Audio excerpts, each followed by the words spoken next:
bien dire qu'il est dans un tel état qu'il faut tout reprendre, des fondations jusqu'au toit, et traiter de l'ensemble.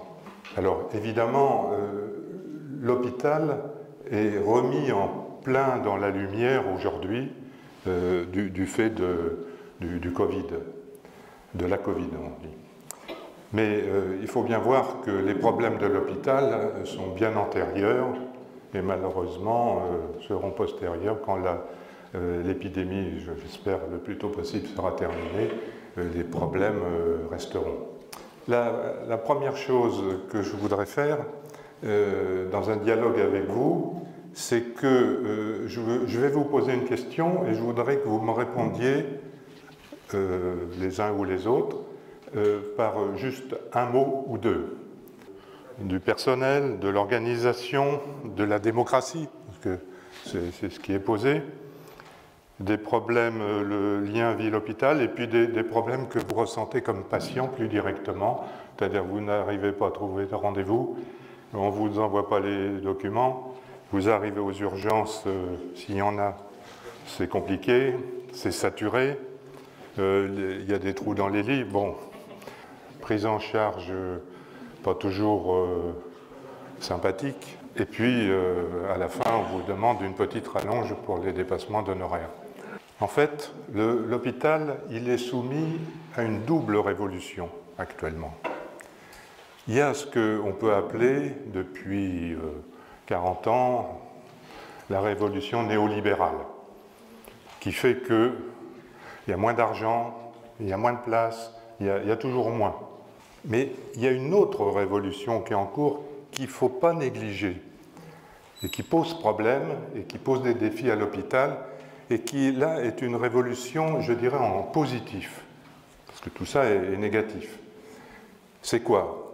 C'est le progrès de la science, le progrès des connaissances, la capacité à prendre en charge les gens, le désir des patients d'être considérés, le désir d'être respectés, le désir d'accéder normalement à ses droits, le droit à la santé, et l'hôpital en fait partie. Et je dois dire que s'il n'y avait pas la première révolution, il y aurait quand même la deuxième, et l'hôpital ne manquerait pas de difficultés, parce que ce n'est pas si simple. Il faut voir l'évolution des sciences et des techniques qui s'est faite à très grande vitesse. Et ce qui fait que ça oblige non seulement les personnels, dans toute la gradation des postes, aussi bien les femmes de ménage que le médecin-chef, les internes, les infirmières, les aides-soignantes, tout le monde a évolué. Les métiers doivent évoluer. Et également les investissements, l'adaptation des bâtiments, l'évolution des outils de communication, etc. Et puis le lien, on l'a dit, hôpital-ville. Donc je crois qu'il faut voir tout ça, parce qu'il faut s'attaquer à tout en même temps. Moi, je dis souvent, je ne suis pas le seul, à dire que l'hôpital, c'est un peu comme l'école. C'est un des marqueurs de la civilisation. Ça montre les priorités que la société se donne. J'arrive des années 80-90, la réforme libérale. On n'est plus dans le progrès, dans le développement. On est, je dirais, dans l'enfer. On rentre dans l'enfer. C'est-à-dire étranglement financier de l'hôpital public, progressivement. J'ai dit un étranglement, c'est-à-dire on ne prend pas haut et court, on ne le tue pas d'une balle, on serre le cou doucement pendant des années, le temps que les gens s'habituent et qu'on fasse évoluer cet hôpital dans le sens voulu par le pouvoir. On installe la concurrence du secteur privé et du secteur public, et de façon très méthodique et systématique, à tel point que maintenant on a des cliniques privées dans les hôpitaux. On s'est lancé dans une politique de restriction des lits, de moins en moins de services et de moins en moins de personnel. Et pour ce qui est des médecins, la mise en place d'un numerus clausus qui a des effets redoutables. Or, il faut bien mesurer la force quand même de l'hôpital public. Il a un poids médical très important. C'est là que sont traitées les maladies graves, c'est là que sont traitées les choses compliquées qu'on n'explique pas bien, c'est là que sont traitées que sont mises en œuvre les technologies les plus modernes et lourdes. C'est là qu'on forme les professionnels de santé. Et puis aussi, c'est un poids économique. Il y a un nombre important de départements, par exemple, dans lesquels l'hôpital public est le principal employeur. L'évolution de la sociologie, c'est-à-dire que le nombre de pauvres augmente. Et donc, il y a des pathologies nouvelles qui réapparaissent en ce moment. Il y a un autre défi à relever pour l'hôpital. Vous allez voir qu'il y a la crise climatique. Il faut transformer les hôpitaux pour les adapter dans leurs locaux, dans leurs structures, dans leur façon de travailler, aller vers du zéro carbone, aller vers une sorte d'économie soucieuse de l'environnement. Il y a plusieurs milliers de postes de psychiatres non occupés. Les postes existent, mais il n'y a pas de psychiatre pour faire le travail. Les services hospitaliers pour personnes âgées, c'est dans une situation catastrophique. On met les gens dans des EHPAD. Dans les EHPAD, il n'y a pas de moyen de soigner. Il y a une infirmière de temps en temps, il y a un médecin qui peut passer une fois par semaine. La première vague de la Covid-19 a été terrible dans les EHPAD. Le choix a été fait que pour préserver l'hôpital qui manquait de lits de réanimation, on n'hospitaliserait pas les gens qui sont dans les EHPAD. Donc on les a laissés mourir parce qu'il n'y avait pas de médecins, il n'y avait pas d'infirmières qualifiées et il n'y avait même pas les produits de base pour les soigner. Le privé s'est désengagé des maternités. Dans la vague de privatisation qui a eu lieu, les maternités n'ont pas été intéressantes pour le secteur privé, le capital privé, pour une bonne raison, c'est que c'est dangereux. Les risques, on les laisse à l'hôpital public. On est dans cette industrialisation de la naissance et ce n'est pas un progrès, avec des diminutions de personnel. Un mot sur l'hospitalocentrisme. Qu'est-ce que c'est l'hospitalocentrisme? C'est un mode de fonctionnement de l'hôpital public, ancien, c'est-à-dire on est dans une communauté fermée, bien souvent entouré d'un mur, il y a le mur de l'hôpital, et ça ne communique pas de l'intérieur vers l'extérieur. Le malade est traité pour l'organe pour lequel il est malade, bien souvent, chaque service dans son secteur, chaque service refait d'ailleurs les examens si le malade change de service, et il n'y a pas de lien facile entre la médecine de ville et la médecine interne, à l'intérieur de l'hôpital. Étant donné la pénurie de professionnels de santé, il s'ensuit que les médecins de ville, on va dire, même s'ils sont à la campagne, ne font plus de garde de nuit. Et le manque de médecins fait qu'on ne trouve plus de médecins traitants. C'est partout le désert médical aujourd'hui. Et donc les gens, quand ils sont coincés, qu'est-ce qu'ils font? Ils vont aux urgences. Comme je l'ai dit, c'est ouvert nuit et jour, et en principe, vous êtes accueillis et soignés. Sur la réduction des capacités d'accueil, cette réduction, elle est massive et très ancienne.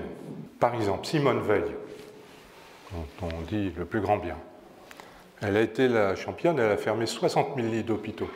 Tous les ministres, les uns après les autres, ont continué à fermer des lits d'hôpitaux et à réorganiser en espérant que ça coûterait moins cher. Madame Buzyn en 2019, c'est-à-dire juste avant l'arrivée de la Covid, elle a fermé 4800 lits. Alors, il y a ce qu'on appelle des ruptures à opérer et des réformes à conduire. Voilà. Elles sont nombreuses et pas toujours simples. La sécurité, la qualité, la certification des hôpitaux, ça devient une nécessité. Et attention, glissement sémantique. Si la certification des hôpitaux, qui garantirait une qualité de soins, consiste à faire fermer les hôpitaux qui n'ont pas la qualité suffisante, ce n'est pas la même chose que si on leur donne des moyens spéciaux pour se mettre à niveau. Or, les réformes actuelles, elles vont dans le sens à une incitation financière, c'est-à-dire les meilleurs reçoivent plus d'argent et les mauvais voilà, sont punis. Mais on ne peut pas raisonner comme ça parce que ce n'est pas l'hôpital qui est puni, c'est les malades. On ne va pas punir les malades. Voilà une difficulté. À côté du secteur public, la privatisation rampante en cours. Il faut arrêter.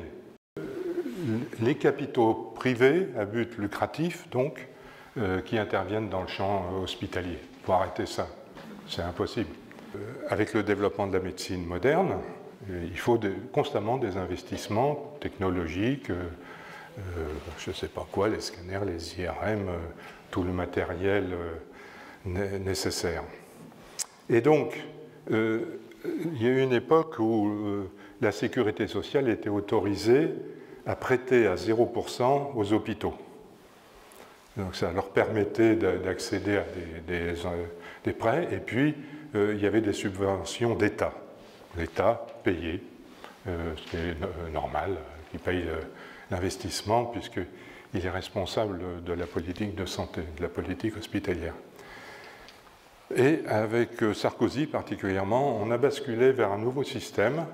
On demande à l'État une aide, mais cette aide, elle est conditionnée à un retour à l'équilibre financier. C'est-à-dire qu'il faut faire des économies. Donc il faut licencier du personnel et réduire des activités. Mais à ce moment-là, on ne répond plus aux besoins et on ne fait pas le chiffre d'affaires qu'il faudrait qu'on fasse, et ce qui fait qu'on est dans une spirale descendante. Si on cumule la totalité de la dette des hôpitaux publics, c'est 30 milliards. Alors, 30 milliards, est-ce que c'est beaucoup ou c'est pas beaucoup? Jusqu'à la crise du Covid, moi je trouvais que c'était beaucoup. Mais c'est rien du tout. C'est rien du tout. Rien du tout. Si vous voyez l'argent qui a été investi dans les entreprises privées pour leur aider à passer l'année 2020, c'est rien. Imaginez, mais si on sortait les hôpitaux du remboursement de la dette, ça serait une première piste pour assainir leur gestion. Il y a une deuxième piste qui est incroyable, c'est la taxe sur les salaires. Vous savez que l'hôpital paye une taxe à l'État sur les salaires. L'idée, c'est qu'il n'y ait pas trop de salaires et que les salaires ne soient pas trop hauts, sinon c'est taxé. En gros, ça représente 10% des dépenses de la masse salariale. Étant donné que l'hôpital est essentiellement une entreprise de main-d'œuvre, l'essentiel des dépenses de l'hôpital, ce sont les salaires. Ça représente 70% du budget de l'hôpital, en moyenne, l'hôpital public. C'est-à-dire que l'État prend 10% de 7%, de 70%, c'est-à-dire 7%, qui vont dans la caisse de l'État. Les cliniques privées, elles échappent à ce système. Incroyable, mais c'est comme ça. Il y a une deuxième piste extrêmement forte à côté de la taxe sur les salaires, c'est la TVA. Puisque l'hôpital dépense 70% en salaire, paye les charges sociales, etc., ça veut dire qu'il a en frais de fonctionnement courant, avec des factures, 30%. Et 20% puisque la TVA c'est 20%, 20% de 30%, ils vont dans la poche de l'État. Alors, l'État reverse une petite partie à l'assurance maladie. Mais d'où vient l'argent de l'hôpital, pour l'essentiel, en fonctionnement? De l'assurance maladie. C'est-à-dire que même la Cour des comptes dit, mais c'est un système absurde, puisque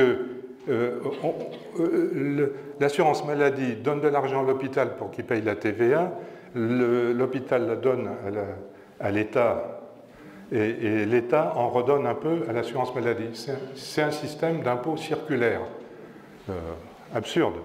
Mais au passage, il y a un appauvrissement. Mais on est dans un système où c'est l'hôpital public qui finance l'État et pas l'État qui finance l'hôpital public. Alors ça, je ne sais pas si vous le saviez, parce qu'il n'y a pas grand monde qui a ça en tête. L'hôpital public donne plus d'argent à l'État qu'il n'en reçoit. Eh bien, quand on voit l'importance de l'hôpital public par son poids économique, social, territorial, sanitaire, et ça vaut le coup d'investir dans l'hôpital parce que ça va améliorer la situation générale de la population et donc de l'économie, puisque, comme vous le savez, c'est l'être humain qui crée les richesses et pas les machines. Un mot sur les personnels. Parfois des luttes menées de façon solidaire, collective, organisées par les syndicats sur des revendications parfaitement légitimes. Parfois des attitudes brouillonnes, parce que la colère n'est pas toujours bonne conseillère. On voit la protestation, par exemple, des personnels qui ne veulent pas se faire vacciner, voire qui se nuisent à eux-mêmes dans une protestation. Donc il faut ouvrir des négociations. Il faut régler la question des grilles salariales qui sont bloquées, les indices, depuis, je ne sais pas, 10 ans. Il y a des perspectives nouvelles à offrir, puisque de carrière. Vous savez qu'on manque de médecins. Et ce n'est pas demain qu'on va pouvoir régler le problème de la pénurie de médecins. C'est en 1971 que le décret a été pris pour installer le numerus clausus. On est passé à l'époque 11-12 000 médecins par an à 3 500. Comme il faut 10 ans pour former un médecin, on s'aperçoit de rien pendant 10 ans. Et puis après, il faut encore 15 ans pour que ça commence à peser. Donc au bout de 25 ans, on voit les difficultés qui commencent à arriver. Et ici et là se creusent des déserts médicaux. Et puis ça prend de l'ampleur, ça prend de l'ampleur, ça prend de l'ampleur, et maintenant c'est dans toute la France. Et comme les besoins augmentent avec le vieillissement de la population et le désir d'avoir de la prévention, une prise en charge plus globale, la dernière année de Marisol Touraine dans le gouvernement de Hollande, elle a dit « je vais augmenter le clausus ». Formidable. Elle a augmenté de 100 pour toute la France.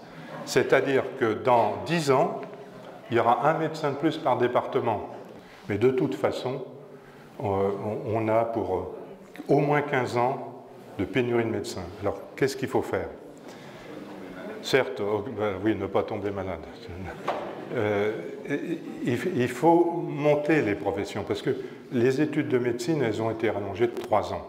Avant, c'était 7 ans plus la thèse, maintenant, c'est 10, 11 ans plus la thèse. Ce qui est normal, parce qu'il faut avoir... Eh bien, la proposition qu'on fait, c'est que des infirmières qui sont formées en 3 ans puissent faire des études complémentaires et devenir des infirmières de pratique avancée. Il faut, 1, les former, 2, d'abord avoir recruté les infirmières en nombre suffisant, et 3, revoir les grilles de salaire. Des propositions positives qui permettraient, sans dépenses extraordinaires, de sortir l'hôpital assez rapidement de la crise. Merci.